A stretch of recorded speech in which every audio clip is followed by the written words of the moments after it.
누구나 한 번쯤 살아보고 싶은 서울의 노른자 땅에서 벌어진 황당한 이야기. 소중한 보금자리에 문제가 생겼다며 한 부부가 실화탐사대를 찾았습니다. 이 집은 언제부터 이렇게 살게 되신 거예요? 2016년 12월 27일 날 저희가 입주를 했어요. 그럼 여기는 어떻게 월세인가요? 전세인가요? 아니면 매매이신가요? 전세요. 전세요? 전세. 전세금이 4억 9천만 원, 5억 돈 됩니다. 어이구. 첫날의 설렘이 아직도 생생합니다. 모든 게 마음에 들었던 이 집과의 인연도 올해로 6년째. 그런데 9월 29일 날 부동산에서 와서 여기 지금 월세 계약이 됐는데 왜 월세를 안 내냐 응? 라고 얘기를 하는 거예요. 그래서 저희는 이제 전세 계획을 체결했는데 무슨 월세 계획이냐. 아까 전세라고 했잖아요. 전세라니까요. 예. 한 집에 2장의 계약서. 어머야. 월세 계약은 2016년 9월, 전세 계약은 3개월 후인 2016년 12월에 이뤄졌습니다. 이중 계약된 집에 살아온 부부. 아이고. 진짜 씨가 집을 비워줘라 라고 얘기를 했고 안 지어주면 명예훼손 진행하겠다 말씀하셔서 집주인은 전세 계약에 대해 모른다며 집을 비워달라 했습니다. 일기부 등본 띄워보니까 근저당 설정이라든지 집주인이 사고 나서 변경된 게 한 번도 없거든요. 그래서 더 믿음이 가고 신뢰가 갔었어요. 부부가 이 집을 선택한 이유 중 하나는 집주인 최만수. 80년대부터 30년 넘게 단 한 번도 바뀐 적 없는 집주인, 그리고 근저당 없는 집까지 이만하면 믿을만하다 생각했습니다. 깔끔한데요. 하긴 잘했는데요. 집주인하고 나와가지고 했는데 위에는 체크 셔츠 무늬에다가 이렇게 피부도 좀 깔끔하고 풍채도 이렇게 적당히 좀 살이 쪄가지고 좀 붙이는다고 할까? 배도 살짝 나오고 좀 집이 셋째 다 사업을 하신다라는 얘기를 들었으니까 되게 있어 보이시네 이런 생각을 했어요. 이중 계약이라는 황당한 말에 6년 만에 다시 만난 집주인. 이야. 그런데 집주인 씨를 만났어요. 씨랑 부동산 같이 이렇게 두 눈을 의심했습니다. 자신이 집주인이라며 나온 최만수 씨. 전세 계약을 할 때 봤던 집주인과는 아예 다른 사람이었던 겁니다. 이럴 수가 있어요? 다른 사람이 있을 거라는 저희는 생각을 못 했거든요. 당황스럽죠. 저희는 그냥 처음 만났거든요. 주인, 집주인 진짜 주인이라고 해가지고 내가 이게 좀 사기당한 것 같구나 딱 알겠더라고요. 야. 응? 나도 환장하더라 이게. 그쵸? 제가 더 기가 막히죠. 기가 막히지. 내가 계약한 것도 아니고 통장도 그렇고 계약서도 그렇고 나는 전혀 알지도 못하는 그런 상황에서 자기들끼리 전부 다 이루어진 그 상황이기 때문에. 다른 얼굴을 가진 두 명의 집주인. 대체 어떻게 된 일일까? 자신이 진짜 집주인이라는 최만수 씨를 만나봤습니다. 여기네. 9월 29일이에요. 2016년도. 네. 월세인 거잖아요. 예, 월세. 그러니까 보증금 3천에 월세 160만. 월세 계약을 한 것 같은데요? 돈 꼬박꼬박 들어왔다. 근데 이제 그 올해는 5월 14일 날 들어와야 돈이 아직까지도 안 들어왔어요. 밀린 월세를 독촉하기 위해 부동산 직원을 보냈습니다. 그런데 그래 가서 보니까 이게 다른 사람이 사는 거지. 그래 다른 사람서 이제 구상비 깜짝 놀란 거지. 전세로 계약한 적 없다는 집주인과 그 집에 전세로 6년째 살고 있는 부부. 엇갈리는 주장. 야.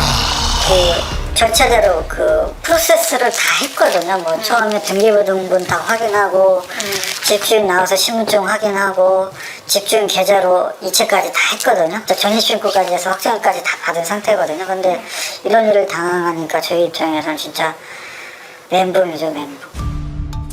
전세 계약 당시 집주인은 자신의 신분증을 건넸습니다. 등기부 등본과 일치하는지도 꼼꼼히 살폈습니다. 확정 일자, 집주인 자필 서명, 집주인 계좌까지 세입자로서 놓친 건 없었습니다. 저 다 확인했잖아요, 지금. 전세 보증금 4억 9천만 원 모두 집주인 최만수 씨 계좌로 입금했습니다. 최만수 씨 계좌가 맞잖아요. 문제가 없는 거 아닙니까? 네, 지도 이제 저한테 이제 의심을 하는 게 짜고 한 거 아니냐. 그리고 여기 내 계좌번호도 여기 있지 않느냐. 그러니까요. 여기 있네, 여기. 여기. 그래도 좀 기절할 일이죠. 이거 만든 적도 없고 이거 내가 만든 것이 아닌데 이게 어떻게 만들어졌느냐. 그때 제출한 그 서류를 전부 다 복사를 해달라. 당시 은행에 제출된 계좌 개설 신청서. 이건 이제 내 글씨가 아닌데 이 글씨가 이거 전혀 틀리다고. 최만수 씨의 글씨체와 신청서상의 글씨체를 비교해봤습니다. 아니 글씨체가 완전히 다른데요? 일부러 따라서라 해도 못 쓸 정도로 다른데요? 다음으로 주목한 건 계좌 개설 신청서에 있던 인감 도장.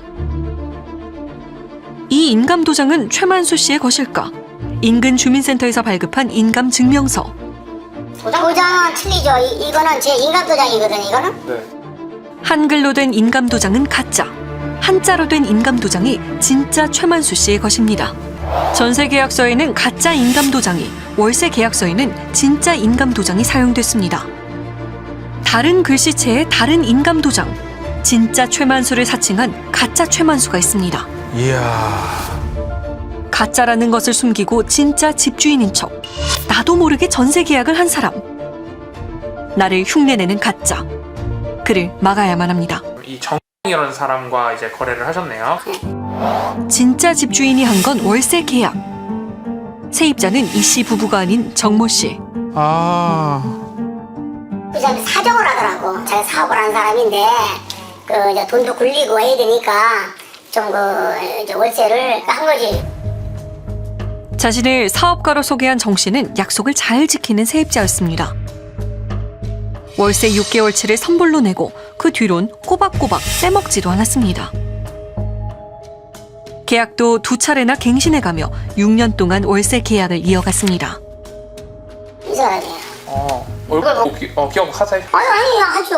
왜냐면 재계약 때마다 얼굴은 보고 이 사람도 얼굴이 특이해가지고. 그 집에 살지 않으면서도 월세를 내고 6년간 월세 계약을 이어왔던 정 씨. 그러니까요. 그러니까요. 그가 수상합니다. 전원이 꺼져 있어 삐 소리 후 소리샘 퀵보이스로 연결되오며 전화기 꺼져 있네요. 전원이 꺼져 있어 전화. 내가 전화한다니까 전화 꺼버렸나? 자취를 감춘 정 씨. 제작진은 취재 도중 뜻밖의 이야기를 들었습니다. 확보하고 있는 이 사람 맞아요. 정을 어떻게 하세요, 저거는? 그때 나온 주인 똑같아요. 와, 지금 두 분 말씀 가짜 집주인으로 나온 사람이 이 사람. 이 사람이 집주인으로 나왔었다. 네. 진짜 집주인 행세를 한 가짜 최만수 씨가 알고 보니 월세 계약을 했던 세입자 정 씨였던 겁니다. 야. 이중 계약이 드러난 직후 집주인 최 씨와 정 씨의 통화. 저기 저 사업 부천에 지금 전세가 들어가 있다는 거야 지금. 아 그러니까 그것은요. 예, 누가 일단 찍은 거야, 놔주세요. 왜냐면 내가 일일이 다 자세한 얘기는 못 하고 예, 들어와서 사시는 분 그 피해 없도록 하세요. 피해가 있더라도 건물 주인만 피해 없으면 되니까 가만히 계시라고요. 이 씨 부부가 가짜 집주인과 전세 계약을 한 문제의 부동산. 진짜 집주인에게 월세 세입자 정 씨를 소개한 곳도 해당 부동산이었습니다. 사람이 없는 것 같은데요? 지난 9월 29일 폐업 신고를 한 부동산. 이 씨 부부가 이중 계약을 눈치챈 바로 그날입니다. 에? 그러고 보니 이 부동산은 과거 이 씨 부부에게 수상한 당부를 했었습니다. 주인이 집이 새 채라고.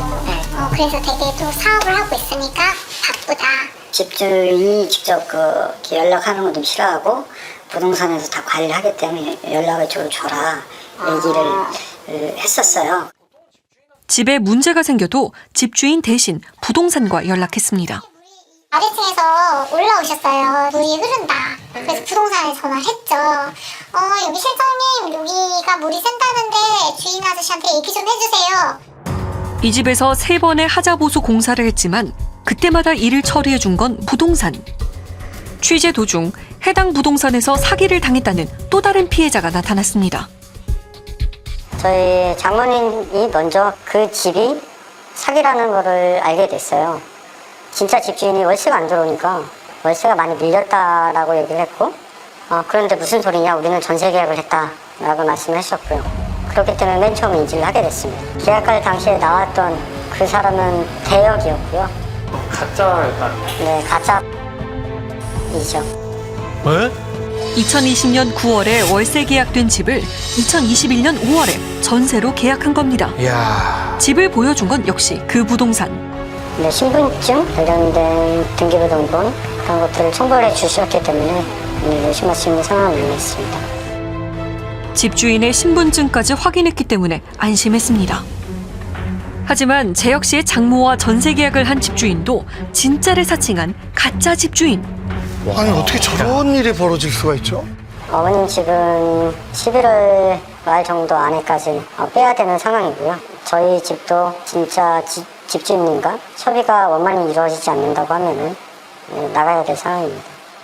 장모는 7억 3,500만 원을, 재혁 씨는 8억 5천만 원의 전세 보증금을 잃게 생겼습니다. 아이고. 계약서 속 공통적으로 등장하는 한 부동산. 대체 누가 이런 사기극을 벌인 걸까?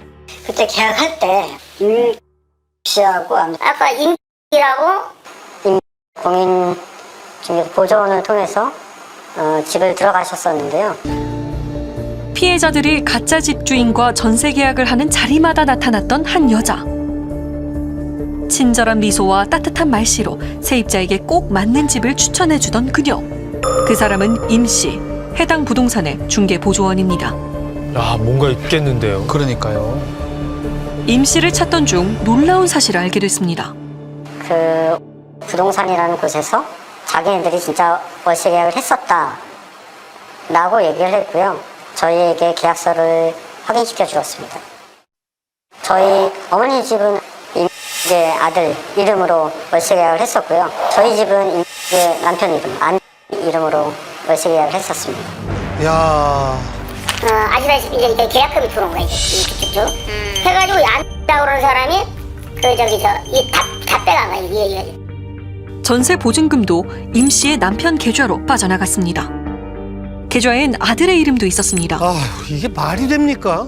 이 사기의 원상인 부동산. 그러니까 완전히 이거는 뭐 사기 치려고 아예 계획적으로 사전에 준비를 한 거죠. 수소문 끝에 장모가 계약했던 가짜 집주인을 찾아낸 재혁 씨. 예? 신분증 어디 있어요, 그거? 저는 신분증 그날 바로 그 여기 계약하기 이전에 며칠 전에 저한테 사진 한 장만 저기 보내달라는 거야. 사무실로 들어오세요. 그러더니 나를 주민등록증을 나를 주더라고. 그때 가짜 신분증이라는 거 알고 계셨던 거네요? 그렇지. 내가 가짜라는 거 알고 있었고 거기서 주고 하면서 봉투에다가 100만 원을 넣어가지고 이거 식사 나세요. 수고하세요. 그러면서 나한테 주더라고. 월세 계약서에 있는 주인의 주민등록증, 주소 이런 거 다 나오잖아. 계약서를 쓰면. 그러니까 이제 그걸 가지고 그 가짜 주인 내세운 사람 사진을 넣고 주민등록증을 만드는 거야. 이제 말하자면 가짜 주인을 만들어가지고 전세 계약을 한 거야. 무섭다, 무서워. 가짜를 진짜로 감쪽같이 만드는 사기꾼 임 씨. 위조 신분증, 인감, 통장. 그녀의 손이 닿으면 누구든 서울 땅의 집주인으로 탈바꿈합니다. 이건 어마어마한 범죄 아니에요? 범죄죠, 범죄. 그녀는 어디에 있을까? 부동산 중개보조원 임 씨의 집을 찾았습니다. 계세요. 아무도 없는데요? 나타나지 않는 임 씨. 이웃은 임 씨에 대해 알고 있을까? 우리는 친정 전부터 살아왔었어. 아, 여기요? 좋아요. 집 받으러 온 사람이? 여기 없어. 벌써 떠나서. 아, 벌써 떠났어? 우리는 잠적한 임 씨의 행방을 찾아 나섰습니다. 그녀의 소재지를 중심으로 추적을 이어가던 중 제작진에게 포착된 한 남성. 임 씨의 남편 안 씨입니다. 그에게 물어볼 것이 많습니다. 선생님 안녕하세요. 저 말씀 좀 여쭐게요. 안 되시죠? 네. 선생님 저는 MBC 실화탐사대 팀에서 왔는데요. 그 얘기 좀 잠깐만 나눌 수 있을까요? 남편 안 씨도 자기 계좌로 돈을 받았잖아요. 뭔가 알고 있을 것 같은데요. 피해자들이 이렇게 많은데 확실히 이야기를 좀 해줬으면 좋겠는데요. 그 계좌에서 보낸 4억 9천만 원의 돈이 안 씨 이름으로 또 빠져나갑니다. 이 부분에 대해서 혹시 어떻게 생각하세요? 모르죠. 어떻게 알아요? 모르신다고요? 네. 통장을 이제 아들 거로 좀 썼어요. 내 거하고. 네. 그래서 이제 그 돈이 왔다 갔다 한 거겠지. 차명 계좌를 쓰셨다는 거네요. 남편 안 씨의 이름으로 된 이중계약서가 있는 상황. 그는 알고 있을까? 하나 여쭤볼게요. 그러면 월세 계약하셨죠? 그 해당 물건을 라는 분은 여기서 전세로 살고 있어요. 예, 난 이거 저 몰라요. 난 지금 이게 조서 받았어요. 저 월요일 날 가서. 모르지, 이건 난 모르는 거예요. 모르신다고? 처음 보는 거라고 다. 이 계약서. 전세 사기는 날로 치밀해지고 세입자의 위험 부담은 날로 커집니다. 이 전월세 이중계약 같은 경우에는 우리가 많이 봐왔던 유형은 집주인이랑 부동산 중개인이 짜고 사기를 치는 유형들이 많았어요. 근데 이 사례 같은 경우에는 가짜 집주인을 내세우면서 주민등록증까지 보여줬기 때문에 이 부동산 중개인이 집주인도 속이고 세입자도 속인 사례였거든요. 이 세입자 입장에서는 확인을 나름대로 다 하셨어요. 그런데 이 진위 확인까지 하지 않았던 것 때문에 이제 하나를 놓친 격이 돼버린 거죠. 임 씨가 써내려간 한 편의 사기극에서 모두는 각자의 역할이 있었습니다. 표적이 된 피해자들은 눈물을 흘리고 있지만 임 씨의 사기 행각은 멈추지 않았습니다. 학원 몇 개 한다고 하루면 내 손에서 몇십억씩 왔다 갔다 한다고 돈을 벌게 해주겠다고 이제 그래서 빌려줬죠. 12억 8천이죠. 그래도 피해자들이 상당한 걸로 알고 있거든요. 네. 우리 골프협회 사주직 모임도 의도적으로 들어와가지고 접근해가지고 선생님 얼마 빌려주셨는데요? 3억이요. 또 이제 내가 아는 사람, 그 사람도 한 18억 정도 걸린 걸로. 아이고. 부동산 중개 보조원이었던 임 씨는 때론 신실한 교인으로, 입시 학원 운영자로, 골프 모임의 부자 회원으로 모습을 바꿔가며 사기를 저질러 왔습니다. 무섭다. 와. 전세 계약서 위조해서 보여주면서 사용한 범죄로 피해금이 82억 5천. 이중계약 전세 사기로 피해자 2명이 피해금 15억 8천. 전세보증금 자체를 편취한 거는 이제 피해금 4억 9천으로 어느 정도 특정한 것만 해갖고요. 더 들어오지 않을까 뭐 이렇게 생각은 하고 있어요. 와. 임 씨가 사람들을 속여 벌어들인 금액은 총 103억 원. 이마저도 전부가 아닙니다. 거짓말로 만든 자신의 세상이 무너지고 모두에게 정체가 탄로난 임 씨는 돈과 함께 사라졌습니다. 그녀는 대체 어디로 갔을까? 지금 그러면 아내분은 지금 어디 계세요? 모르잖아요. 연락이 안 되니까. 언제부터? 꽤 됐어요. 그거 한 달 넘었어요. 아니 남편이시잖아요. 남편이라도 상황이 이렇게 되면은, 예, 말이 남편이지 뭐 그게 되겠어요. 이게 말이 됩니까, 정말? 임 씨와 가짜들은 여전히 모르쇠로 일관하며 피해 다니고 있습니다. 하지만 피해자들의 일상은 한순간에 지옥이 돼버렸습니다. 아, 세상에. 아, 참. 둘이서 아무 대화가 없어졌어요. 저희가 되게 그러니까 웃는 것도 사친 거예요. 같이 있으면서 그러니까 제가 욕심내서 뭐 이런 건 한 건 아니거든요. 그냥 살기 위해서 전세를 한 건데 잠도 안 오고 솔직히 이제 정신적으로 완전 이제 근데 앞으로 이런 일은 발생하지 말아야죠. 나쁜 사람들이 잡혀가지고 자기가 한 행동에 대해서 충분히 처벌받고 사람들에게 용서를 구해야 된다. 그렇게 생각을 하고 있습니다.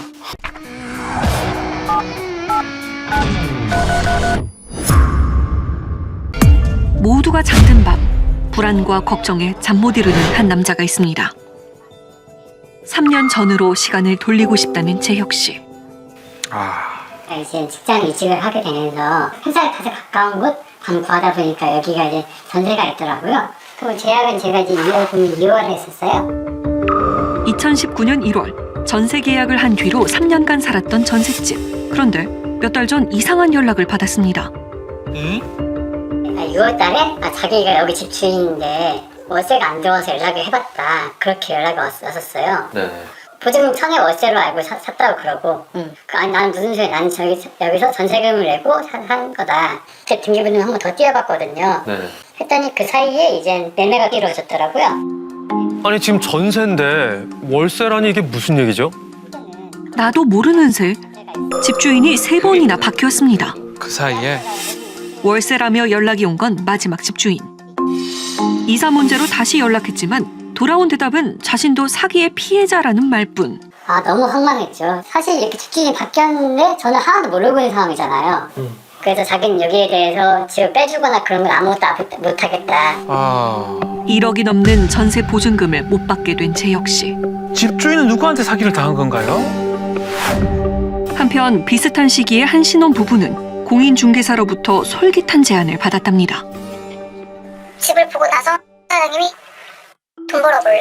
이러는 거예요. 그래서 네? 지금 어디라는 법인 회사가 있는데 돈이 너무 많은 회사다. 오피스텔이 있는데 거기 월세 세입자들이 산다. 종부세 때문에 지금 명의를 다른 사람한테 넘겨야 된다.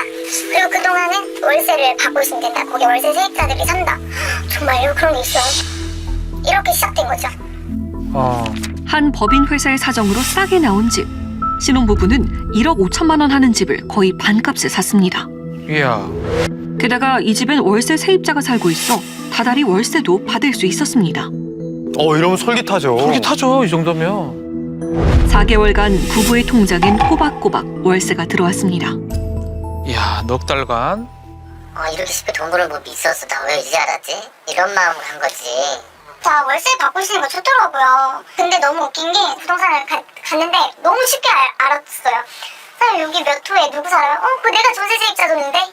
부동산 가자마자 배. 가자마자 그 부동산 사장님이 그러시더라고요. 윤준 장님이었지 우리가. 한 집에 2장의 계약서. 집주인 부부가 본 월세 계약서는 위조된 가짜. 월세인 줄 알았던 집엔 집주인도 모르는 전세 세입자가 살고 있었습니다. 공인중개사의 수상한 영업은 여기서 끝이 아니었습니다. 이 A4 용지에다가 그 물건을 다 적어놨더라고요. 부동산 법인이 있는데 얘네가 이런 걸 많이 갖고 있다. 많이 갖고 있다 보니까 세금 문제도 가중이 되고 이래서 거의 반값에 지금 파는 좋은 기회가 있더라. 너무 좋다는 거예요. 일단 싸고 월세도 나오고 하니. 한 법인 회사에서 내놓은 집들 모두 원가의 반값입니다. 실제 높은 금액의 월세도 확인됩니다. 반값에 사면 비싼 월세를 받을 수 있다는 일명 부자 만들어주는 집 리스트.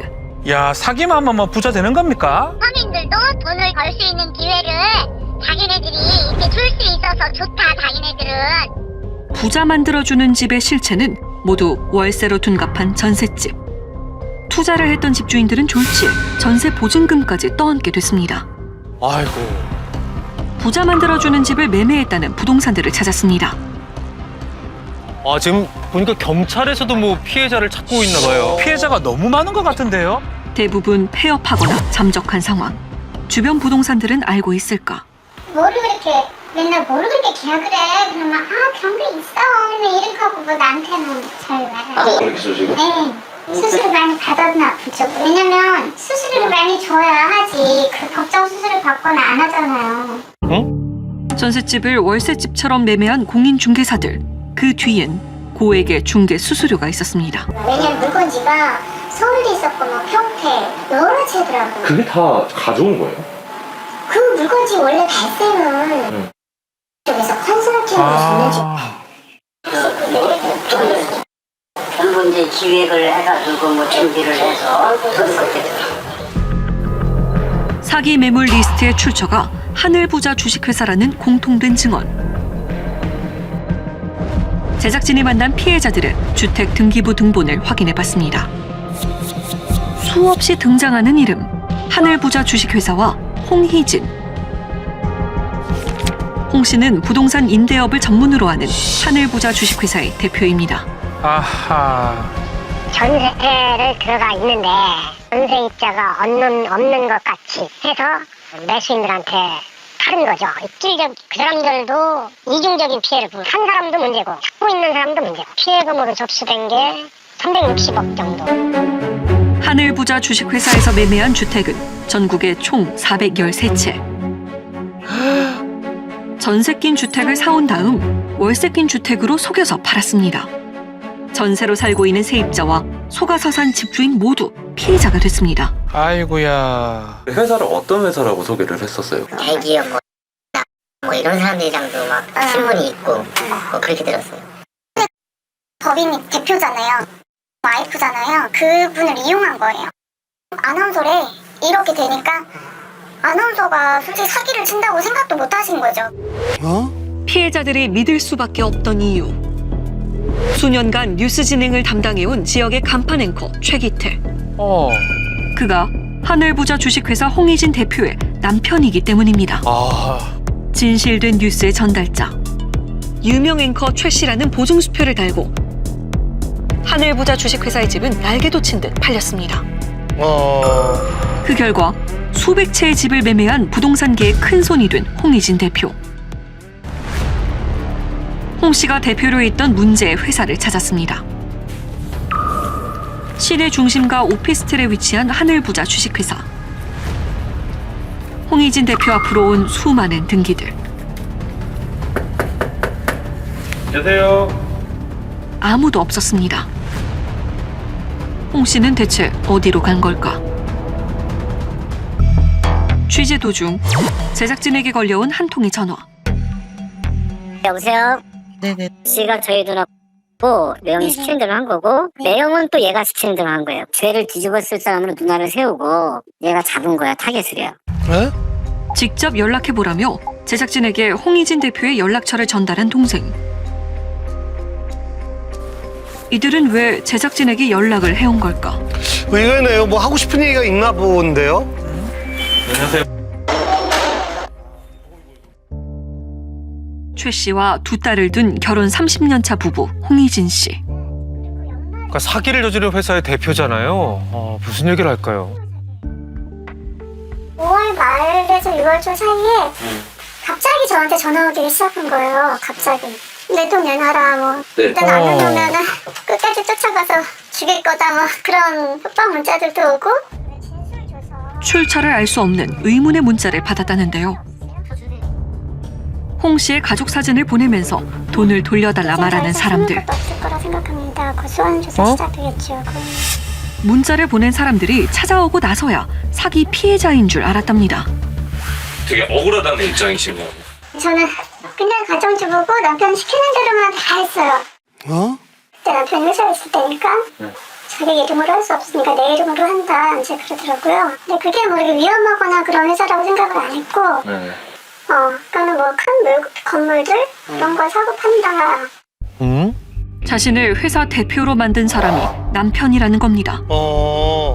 게다가 남편이 서로 계속 저한테 지시를 하거든요. 뭐 외도형 인강 떼라고 하고 뭐 돈 붙이라고 하는 거에 가끔씩 계약하러 저도 오래요. 네네. 그분들이 다 세팅해놓은 거 상태에서 대표님 앞에 와서 사인하세요 그러면은 앉아서 네, 사인하고 그 다음 주 사인하고. 그때는 몇 건을 계약하셨던 거예요? 한 10건씩 하기도 하고. 이게 도장을 찍으면서 좀 이상하다고 생각은 안 하셨어요? 네. 그러니까요. 어떻게 안 했?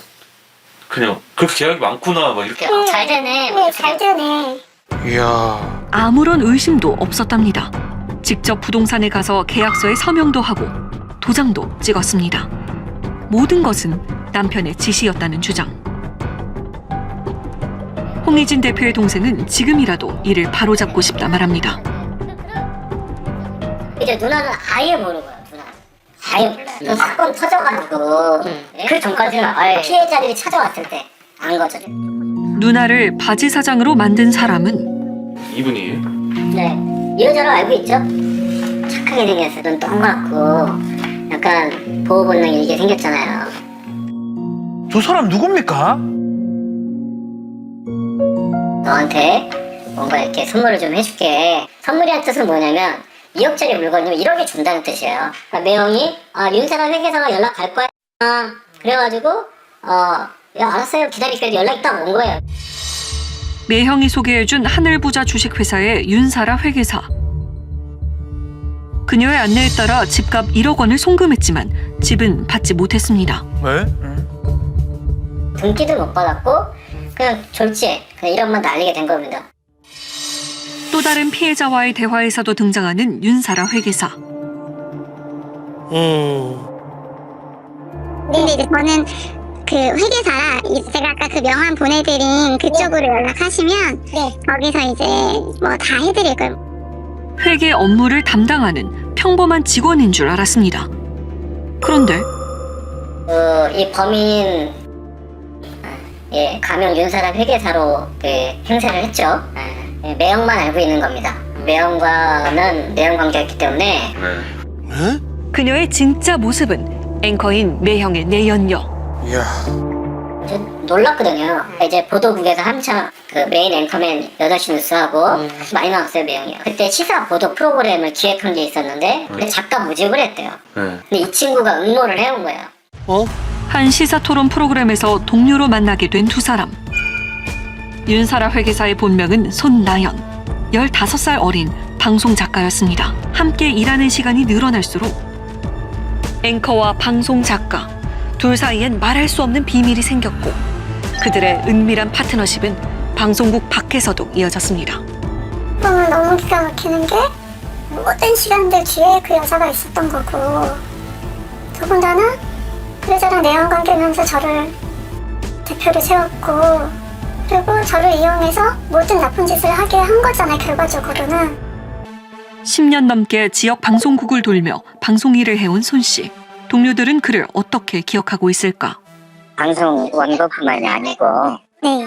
뭐 여러 가지로 해서 참 열심히 산다. 재테크를 잘한다고 이 정도까지만 알았지. 아 거기에 뭐 개입될 줄 몰랐고. 오피스텔 이런 거에 이제 뭐 그런 투자 실력이 좋았고 그렇게 또 평판이 있었고 그래서 뭐 1년에 한 번씩 이사를 다닐 정도였으니까 갈 때마다 아주 좋은 집으로 갔어요. 그녀가 가장 두려워한 건 자신의 정체가 탄로나는 일이었습니다. 어차피 윤사라를 고소를 해. 어차피 횡령으로 고소를 해. 다만 을 고소하지는 말아줘. 왜냐하면 나는 경찰에 가는 건 상관이 없는데 내가 윤사라고 소문은 절대 나면 안 돼. 내가 뭔가를 해야 되는데 여기서 내가 윤사라라는 게 밝혀지면 나는 숨어야 돼. 결국엔 밝혀질 거예요. 감출 수는 없어요. 지금 제가 사람들 앞에 나서서 윤사라가 이라고 저 말하는 게 그냥 죽을게요. 주범은 윤사라다. 왜? 윤사라는 가공의 인물이잖아요. 네, 경찰이 윤사라 쫓는다? 어디 있는 줄 알고 누군지 알고 주인번호도 모르는데. 널리 알려진 유명 앵커의 아내. 그녀의 반값집에 속아 수백억 원을 잃은 사람들. 한편의 드라마 같은 사기극을 써내려간 사람은 윤사라 회계사라는 가명 뒤에 숨어있던 방송작가 손 씨. 자신이 하늘부자 주식회사 대표의 홍 씨인 듯 연기까지 합니다. 제가 스톤폰이 한 5개 됐는데 우리가 확실하게 그때 확보했던 번호가 4개 정도 있었어요. 지가 받아서 하는 거야. 응? 네, 여보세요? 여보세요? 그 제가 그냥 세입자한테 저한테 이 번호를 알려주시고 예. 직접 연락하라고 해주시고요. 예. 네, 물건 있으면 저한테도 그냥 연락 주세요. 네. 대단하네. 그냥 뭐 물건 국내로 짠 거. 네. 저 사실 그게 네네. 있어요. 많이는 못 사고 그래도 한두 개 정도는 제가 사니까. 네. 손 작가가 보낸 문자를 살펴보면 전세 세입자에게 집주인이라며 홍 씨의 신분증까지 보냈습니다. 자신이 국세청 직원과 검사라며 보낸 문자들. 검사까지 사칭했다고요? 손 작가의 연락처였습니다. 검사라고 했던 사칭했던 문자에 이렇게 여기로 그 문자 날린 번호가 위에 적혀 있잖아요. 네. 뭐예요? 임대인이 됐다가 임차인이 됐다가 검사가 됐다가 세무서 직원이 됐다가 처음에 얼굴을 변신을 하는 거예요. 와. 하늘부자 주식회사 홍 대표, 윤사라 회계사, 국세청 조사관, 검사까지 모두 자신이 만든 사기 시나리오의 가짜 배역일 뿐입니다. 앵커 최 씨의 입장은 어떨까요? 집 앞엔 피해자들이 보낸 내용 증명이 붙어 있습니다. 현재는 방송사에서 퇴직하고 수사를 받으며 손 작가와 법적 공방을 준비 중인 최 씨. 그에게 물어볼 것이 많습니다. 이제 어떻게 보면 좀 부적절한 그런 관계가 이제 시작이 된 거죠. 한마디 얘기하면 착착착 알아서 온 거 다 써오고 그런 스타일이에요. 손 안 대게끔 잘해오는 스타일.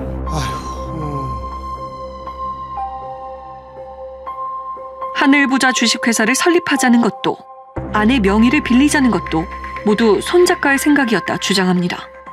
이게 그러니까 걔가 이렇게 재테크에 굉장히 능한 사람으로 나한테 얘기를 했었고, 나는 부동산 거래를 해본 적이 없는 사람이에요. 법인을 좀 이제 차렸으면 좋겠다라는 이제 얘기를 하길래, 그때 당시에는 이제 내가 회사를 다니고 있었고, 근데 겸직을 못 한단 말이에요. 그래서 우리 집사람 이름으로 하자. 그렇게 이제 제의를 그렇게 한 거죠. 그녀의 애칭은 황금돼지. 황금돼지 이름이?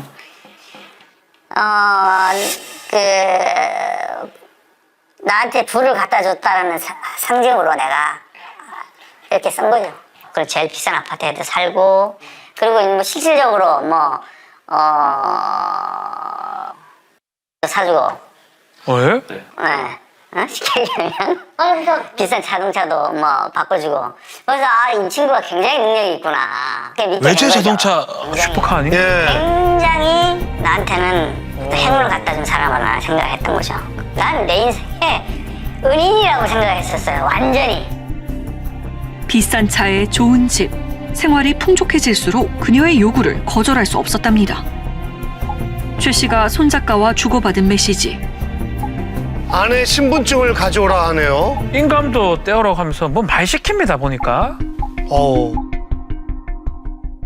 나도 이렇게 될 줄 몰랐던 거고, 이게 정상 거래가 아니고 이게 불법 사기 거래라고 내가 알았다면 단 한 건도 내가 서류 같은 걸 안 떼줬죠. 결국 사기 혐의로 구속된 손 씨. 아이고 참. 취재를 요청했지만 손 씨는 재판 중이라 응할 수 없다 답했습니다. 예, 안녕하세요. 여기 교도소입니다. 네, 안녕하세요. 예, 제가 수용자 만났는데요. 재판이 아직 확정되지 않았기 때문에 부동의하겠다고 의사 전달을 해왔습니다. 그는 취재를 거절했습니다. 우리는 수소문 끝에 손 씨의 동생을 만날 수 있었습니다. 윤사라라는 가명을 사용하면서까지 사기극에 가담한 손 씨. 동생은 이 일에 대해 알고 있을까? 언니가 무슨 회사에서 뭘 일하는지도 아예 모르셨어요? 윤사라 회사로 하셨던 일. 그러니까 회계사 그런 거를 그렇게 아는지 전혀 몰랐어요. 언니가 원래 부동산에 약간 좀 많이 아셨어요? 엄마가 부동산 하긴 했는데 언니는 그렇게까지는 아마 모르는 걸로 알고 있어요. 언니가 다 한 거다라고 하는데 말이 안 되죠. 회사 대표고 같이 살고 있는 부인 명의랑 전부 다 해가지고 그렇게 크게 사고를 터뜨릴 수가 있나. 언니도 자기가 잘못한 거 인정하고 그 부분에 대해서는 자기도 죄값 받고 그런 생각은 있는데 그래도 자기도 억울하다 이거예요. 며칠 뒤 취재를 거절했던 손 씨로부터 편지가 도착했습니다. 자신은 억울하다며 최 씨 부부의 거짓말이 밝혀질 거라는 손 씨.